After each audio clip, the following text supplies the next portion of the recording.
Good morning, Forest Park. Today's November 3rd, 2021. I'm Don Jones. I'm the city manager here in the city of Forest Park, and this is our show, Off the Cuff, where we talk a little bit about what's going on in the city and the things that are coming up so that you can be abreast of everything that's happening. So let's start off with an update of our Harvest Fest. We talked about it over the last couple of weeks. We had our annual Harvest Festival on the 30th, and it was a great success. There were tons of people, hundreds and hundreds of people, hundreds of kids. We had families, we had children, we even had a few dogs, and it was a great event. Even with the weather, which was pretty bad, it was raining, misting most of the day. Everyone who showed up seemed to have a really good time, and it just shows that people are still ready, willing, and able to show up, want to get out and meet their friends and their family and their neighbors, and enjoy a couple hours on a Saturday morning. So everyone who showed up, we want to thank you all for showing up and participating, and all of the volunteers and all of the vendors and organizations who showed up to make it a great event. We want to thank you for your participation. We think that everyone had a great time. Our chili cook-off, we want to thank the winners, even though the mayor and I didn't win. We want to thank all the winners in the chili cook-off, and we'll be tweaking our recipes for next year. Also, coming up this coming weekend, again, today's Wednesday, November 3rd. This weekend, Saturday night, remember, spring forward, fall back. It's time to set your clocks back. We have daylight savings time that we need to look into. Get an extra hour of sleep, so make sure this Saturday night, that before you go to bed, that you set your clocks back. And also, when we talk about daylight savings time this time of year, we're also making sure that people check their smoke detectors. It's a good time to do that on a semi-annual basis. Make sure the batteries are good, check them out, make sure they're operating properly. Should do it more often, but at least this is a good time to remember when you set your clock back, go take a look at your smoke detectors in your house. We're going to have Assistant Chief Jermaine Hill on later next week or the week after to talk about smoke detectors. He's also going to talk about holiday wiring and holiday fire hazards.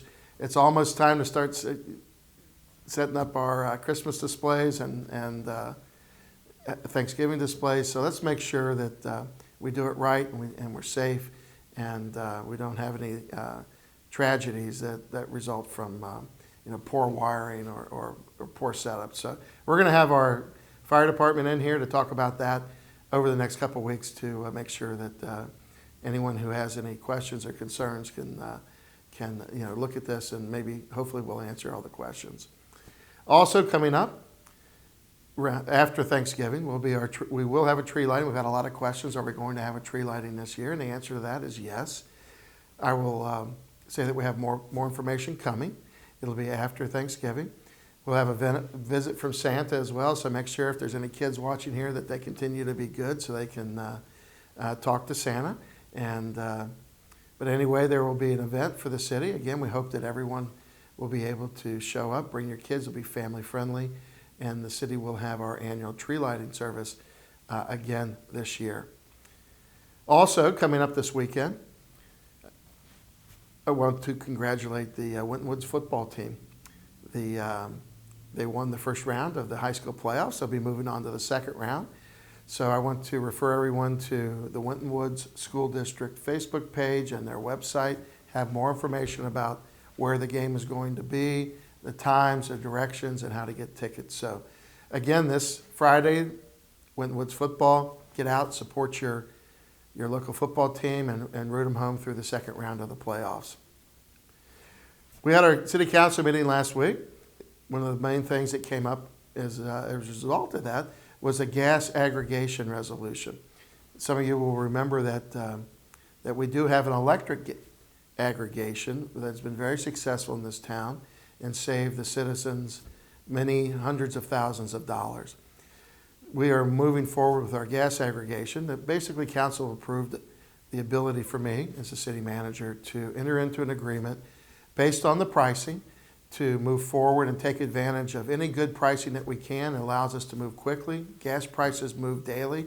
They move hourly, actually, or by the minute.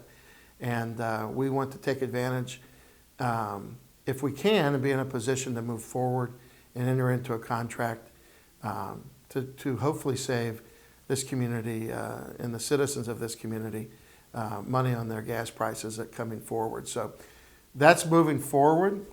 As a result of that, we want to also have Wright Gwynn, who's our environmental specialist. He runs our gas and electric aggregation program. The electric aggregation program is separate from the gas program. So if you'll notice it'll be different on your bills. But this gas aggregation has nothing to do with the electric aggregation program. They're two separate programs. But Wright's going to come in and talk about how effective it's been in terms of the electric aggregation and the potential that we see for the gas aggregation that we're moving forward with over the next couple of weeks. Finally, yesterday was Election Day. We want to thank all those citizens who came out and voted and took advantage of their right to vote. You protect that right to vote by using it. It is something that we all as Americans need to take. Sometimes we take it for granted, but we need to take it serious and participate in our elections if we want to have the kind of government that we really want to see. We also want to thank the candidates who put their names on the ballot and took the time and have the interest to participate in local government and government across the area. So we want to thank all of those candidates who participated and ran for election, whether they won or lost. We want to thank them for participating. Finally, the poll workers. The poll workers in Hamilton County, they do a great job. The Hamilton County Board of Elections, it's my opinion, is the gold standard in Ohio in terms of doing really great work and really efficient. They do a marvelous job, and it's tireless, hours upon hours on Election Day. And we want to thank all those poll workers. We cannot have fair and efficient elections without well-trained and well-meaning poll workers who get out and do their job efficiently and effectively. And we want to thank all those folks who work tirelessly behind the scenes. You don't get their names, but they're there. We recognize them when we come into the polls. They're there every year, and they're our friends, they're our neighbors, and they just do an excellent job, and we can depend on them to continue to protect our elections and to do what they need to do to help the community. So again, thank you to that group of people. And finally, I want to remind everyone, it's daylight savings time. Set your clocks back this Saturday and check your smoke detectors. Be safe, Forest Park. Talk to you next week.